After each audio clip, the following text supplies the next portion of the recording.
The purpose of this lesson was to talk about confounding variables in the context of an experiment. So first, there's some things to read, just a reminder about a well-designed experiment, a reminder about blocking and why we block. And this is going to come up later as we do a quick kind of formative check in class.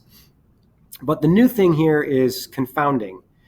And so the idea is that something is confounded if it wasn't considered in the design of an experiment. So it's not there by design. And it's associated with both the explanatory and the response variable. So it's kind of messing with both of them behind the scenes. And the effect of it can't be distinguished from the explanatory variable.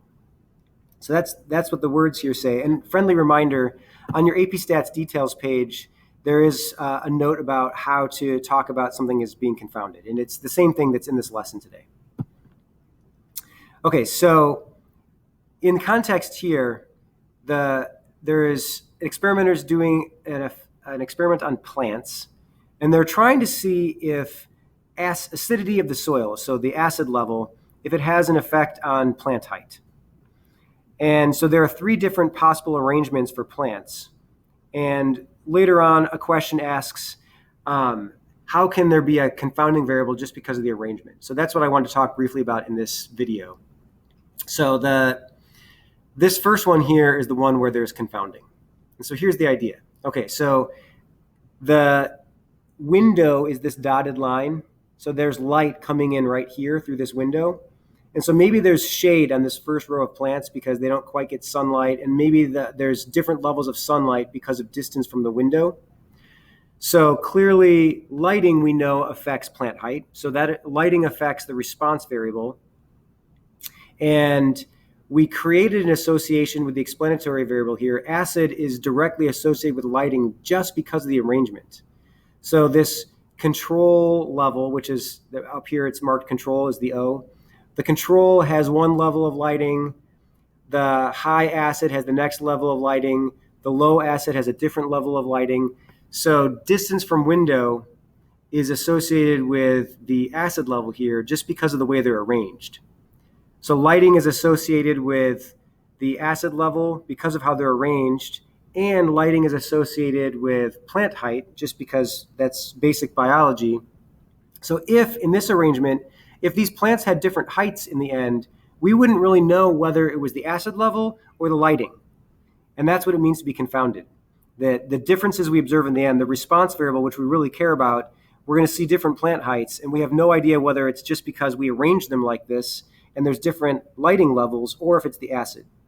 Whereas in this setting right here, every different acid level is also represented with all the distances from the window. So in this orientation, if there were different plant heights, it wouldn't be because of the lighting, because they're all represented at different distances from the window.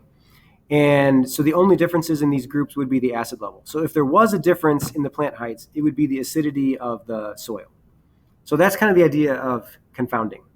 And then real quick on the back, a confounding variable in this setting, life expectancy versus internet users, that might be something like how much money a country has. So that's in economics, that's the gross domestic product.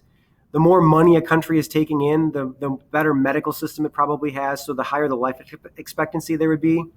And if a country is a wealthier country, they probably have more infrastructure, so they probably have more percentage of internet users. And so there's something else kind of lurking in the background, which might be the wealth of a country that is affecting both the explanatory and the response variable, and you would call that a confounding variable here. And then just kind of get you some more thinking, news headlines, ice cream sales, and lifeguard saves. Well, clearly buying ice cream doesn't cause people to almost drown in a pool. So there's no causation here. So then maybe there's a confounding variable in the background, and that might be something like the outdoor temperature. If it's a 90-degree day, people are probably going to buy more ice cream. And if it's a 90-degree day, people are probably going to go to the pool. And so the outdoor temperature is related to both of these, and so it would be confounded. Reading comprehension and larger shoe sizes might be something as simple as age. The older, as you're growing up, the older you are, the bigger your shoes are. And the older you are, the better you're going to be a reader because you've been in school longer. And so age would be a confounding variable if this was some sort of study. So that's kind of the idea of confounding variables, that it's linked to both the explanatory and the response, and in the end, you wouldn't be able to separate it, the effect of it on the response.